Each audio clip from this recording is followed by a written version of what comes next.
శ్రీమాత్రే నమ. జయ గురు దత్తాత్రేయ నమ.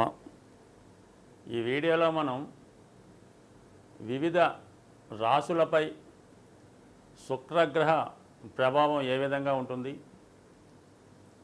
మరి శుక్రుడు ప్రస్తుతం జూలై 31వ తారీఖు నుంచి ఆగస్టు 24 వరకు సింహరాశిలో సంచరించడం జరుగుతుంది.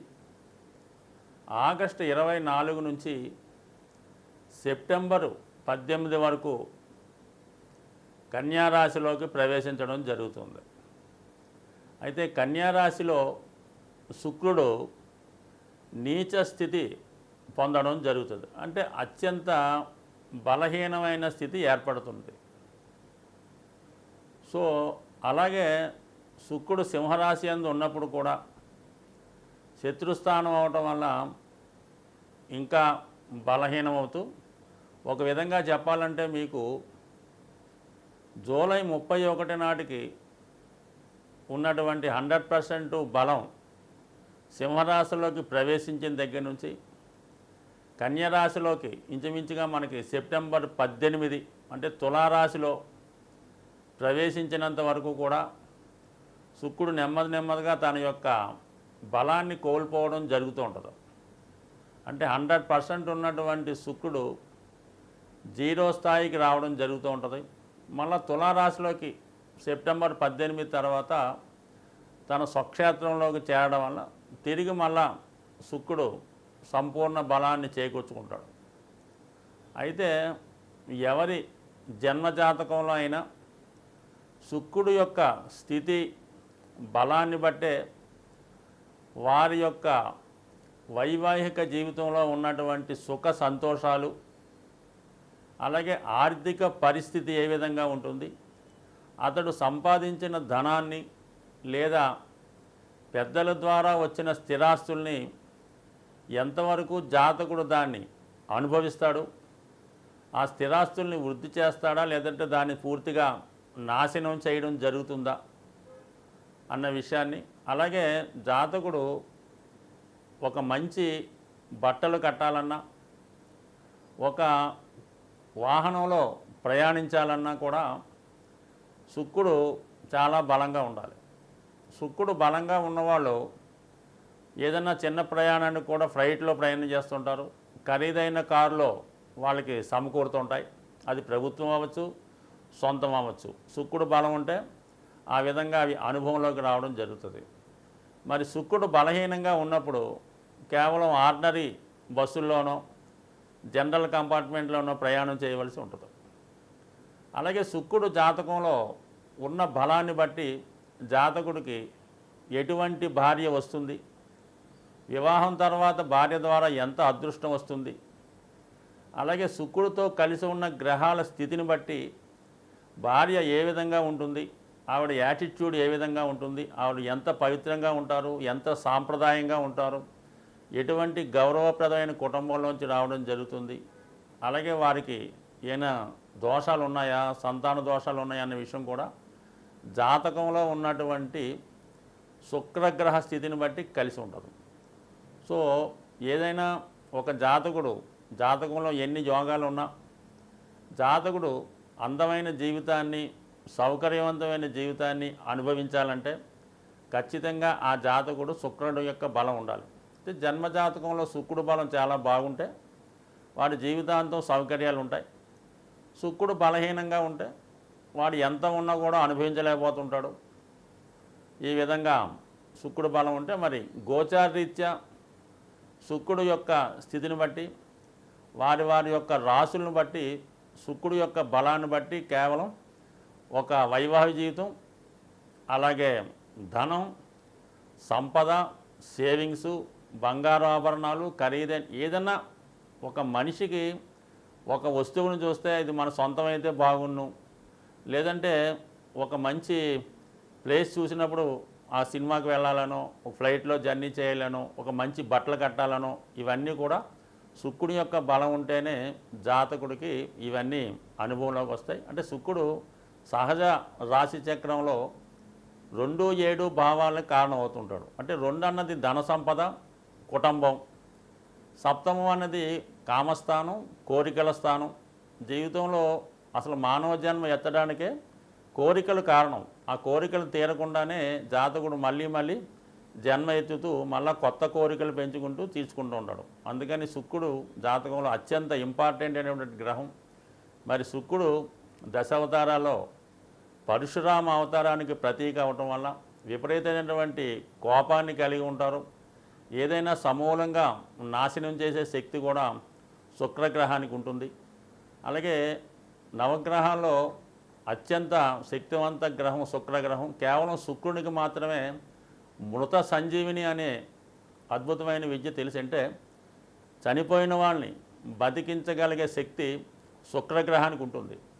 సో జాతకుడికి శుక్రబలం ఉంటే మరణస్థానంలో అయినా శుక్రుడు గోచారీత్యా అనుకూల స్థితిలో ఉన్నప్పుడు జాతకుడు మరణాన్ని కూడా పొందలేకపోతుంటాడు. అంటే ఎంత మరణస్థితిలో ఉన్నా శుక్రగ్రహ బలం ఉంటే జాతకంలో మళ్ళా మృత్యువు నుంచి తిరిగి కోలుకునే అత్యంత శక్తివంత గ్రహం శుక్రగ్రహం. అటువంటి శుక్రగ్రహం ప్రస్తుతం సింహరాశి అన్నది శత్రురాశి. ఎందుకంటే ఒక గ్రహం ఉచ్చస్థానంలోకి వెళ్తున్నప్పుడు బలాన్ని పొందుతూ ఉంటాడు. అంటే శుక్రుడు మీనరాశిలోకి వెళ్తే బలాన్ని పుంజుకోవడం జరుగుతూ ఉంటుంది, అది ఉచ్చస్థానం.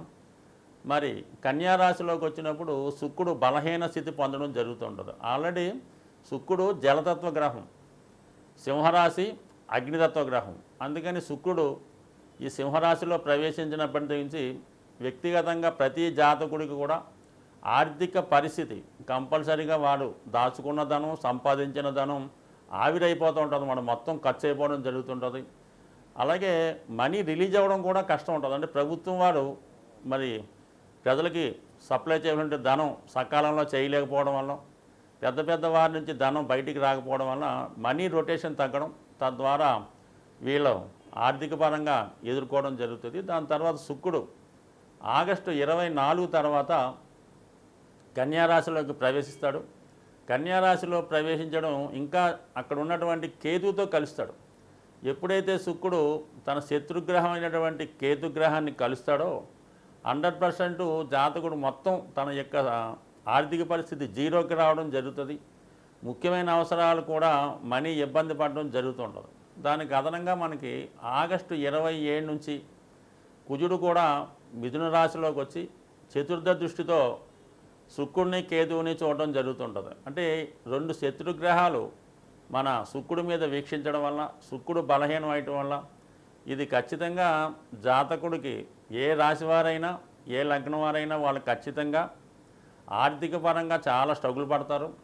రెండు వైవాహిక జీవితంలో సమస్యలు ఎదుర్కొంటారు.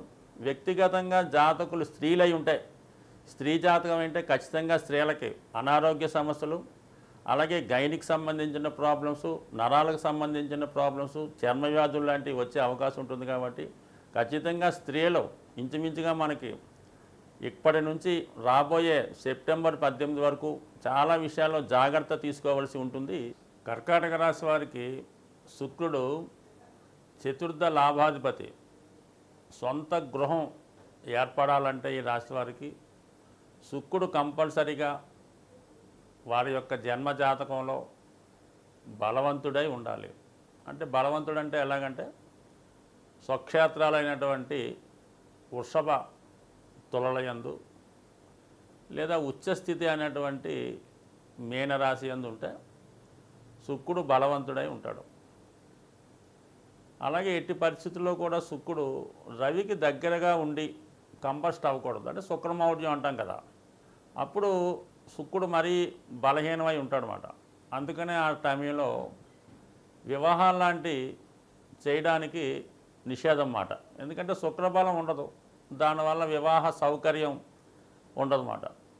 దాన్ని బట్టి మీకు అర్థమవుతుంది కదా. మరి శుక్రుడు వివాహ వ్యవస్థ మీద, స్త్రీల మీద ఎంత ప్రభావాన్ని చూపుతున్నాడో, అటువంటి శుక్రుడు గోచారరీత్యా సంచరించే సమయంలో మరి పాపగ్రహాలను కలిసినప్పుడు జాతకుడు విపరీతమైనటువంటి వ్యసనాల బారిన పడుతూ ఉంటాడు. వ్యసనాల మీద ఆసక్తి పెరుగుతూ ఉంటుంది. కొంతమందికి అవకాశం ఉన్న వాళ్ళు వాళ్ళ కోరికలు తీర్చుకుంటారు. అవకాశం లేని వాళ్ళు దాన్ని మౌనంగా ఊహల్లో విహరిస్తుంటారు. మన ఊహలకి కూడా కారణం శుక్రుడే అవుతాడనమాట. శుక్రుడు జాతకంలో బలంగా ఉన్నవాడు మంచి ఊహలతో చాలా కలర్ఫుల్గా కథలు రాయడం, సినిమాలు తీయడం లాంటి వాటిలో కూడా చాలా రిచ్నెస్ కనబడుతూ ఉంటుంది. అదే శుక్రుడు బలహీనంగా ఉన్నప్పుడు వాళ్ళే బాగా లేనితనంగా ఊహించుకుంటూ ఉంటారు. అలాగే వాళ్ళ యొక్క సినిమా తీసిన, కథ రాసిన దాంట్లో అంతా విషాదం, స్త్రీలు ఏడటం, తిండికి లేనట్టు చూపించడం, ఇవన్నీ కూడా మరి వాళ్ళ డైరెక్టర్ల యొక్క జాతకంలో ఉన్న శుక్ర బలాన్ని బట్టి ఆధారపడి ఉంటుంది. అయితే ప్రస్తుతం మరి శుక్రుడు ఈ కర్కాటక రాశి వారికి ధనస్థానంలో, శత్రుస్థానంలో ఉండడం వల్ల మరి జాతకుడికి ఆర్థికపరమైనటువంటి ఇబ్బందులు రావడం జరుగుతుంది. అలాగే కొంతవరకు కుటుంబంలో ఉన్నటువంటి స్త్రీలకి ఏదో ఒక విధమైన ఇబ్బందులు రావడం కానీ, లేదా కుటుంబంలో ఉన్నటువంటి స్త్రీలతో మీకు విరోధం రావడం కానీ, పరస్పరం వాళ్ళు ఒకరికొకరు పడకపోవడం వల్ల మీరు చాలా మానసిక వేదనకి గురవుతూ ఉంటారు. అంటే కర్కాటక రాశి వారికి సాధ్యమైనంత వరకు వివాహ జీవితం అనేది ఎప్పుడూ ఇబ్బందికరంగానే ఉంటుంది. వాళ్ళ జీవితంలో సప్తమ, అష్టమాధిపతి శని భగవానుడు అవ్వడం వల్ల వివాహం తర్వాత ఇబ్బందులు రావడం జరుగుతుంటుంది. మరి శుక్రుడు దానికి బలహీనమైనప్పుడు ఆ పరిస్థితి ఇంకా ఇబ్బందికరంగా ఉంటుంది. ఇప్పుడు ఈ కుటుంబ స్థానంలోనే శుక్రుడు బలహీనం అవడం, ముందు నీచ స్థితిలోకి వెళ్ళడం వల్ల మీ కుటుంబంలో ఇతరుల యొక్క ఇన్వాల్వ్మెంటు, అంటే మీ అత్తగారో లేదా వాళ్ళ బంధువులో ఇంకోలో మీ యొక్క ప్రశాంతమైనటువంటి భార్యాభర్తలు మీ కుటుంబం మధ్య ఒక చిచ్చు లాంటిది పెట్టే ప్రయత్నం చేయడంతో ఒక విధమైన ఇబ్బంది ఏర్పడుతూ ఉంటుంది.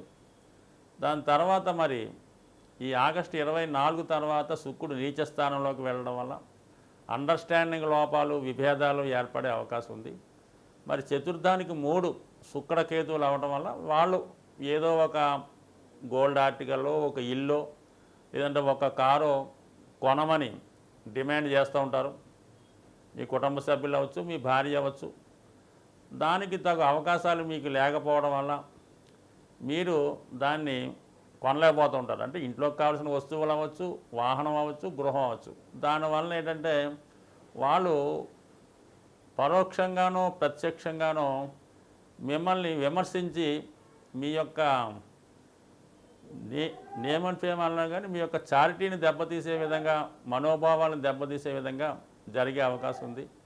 చాలా వరకు మరి మీరు ఆర్థిక విషయాల్లో కొంతవరకు చాలా జాగ్రత్త వహించవలసి ఉంటుంది. ఎందుకంటే మరి శుక్రకేతువులు కలిసినప్పుడు ఎంత గొప్పవారికైనా ఆర్థిక సమస్యలు రావడం జరుగుతుంది. మీ దగ్గర ధనం ఉన్నా అది సకాలంలో మీ చేతికి రాకపోవడం వల్ల, ఏదో టెక్నికల్ మిస్టేక్ వల్ల శాలరీ కానీ ఏదైనా బ్యాంకులో లావాదేవీలు ఇబ్బంది కానీ జరిగే అవకాశం ఉంది. కాబట్టి సాధ్యమైనంత వరకు ఫైనాన్స్ విషయంలో చాలా జాగ్రత్తగా వ్యవహరిస్తే చిన్న సమస్యల నుంచి బయటపడే అవకాశం ఉంటుంది. శుక్రుని యొక్క ఇబ్బందుల నుంచి, కష్టాల నుంచి బయటపడాలంటే ముఖ్యంగా మగవారు స్ఫటికమాల ధరించడం అన్నది చాలా అనుకూలిస్తుంది.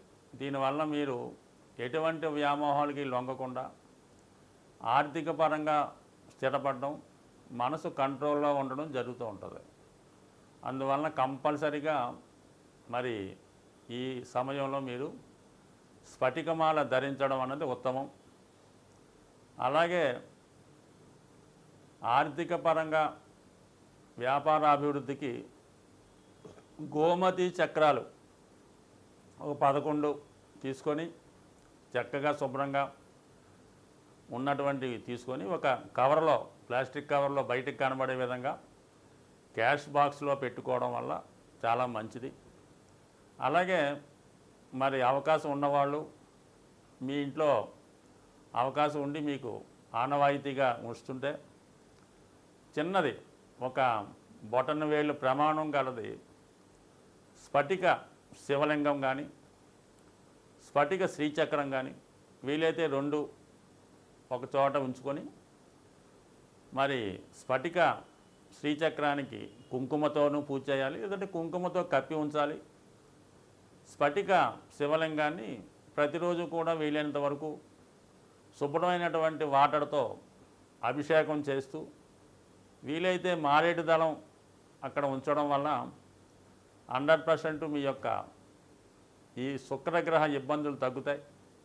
ఇంకా అవకాశం ఉన్నవాళ్ళు చిన్నపిల్లల యొక్క అంటే ముఖ్యంగా అమ్మాయిల యొక్క పుట్టినరోజుకి కానీ వాళ్ళు వాణి ఫంక్షన్కి కానీ లేదంటే వారికి వివాహం అవుతున్నప్పుడు మీరు ఆ ఫంక్షన్లో పాలకోవా అక్కడ ఉన్నటువంటి వచ్చిన వారికి పంచిపెట్టడం, లేదా పెద్దగా భోజనాలు చేస్తుంటే పెరుగు, ఆవు పెరుగైనా ఒక 5 లీటర్లు, ముఖ్యంగా 6 లీటర్లు పెరుగు ఈ పెళ్ళి జరిగినప్పుడు అక్కడ వాళ్ళకి కామన్గా ఇస్తుంటారు కదా మన ఊరిలో, అలాగే ఇవ్వటం.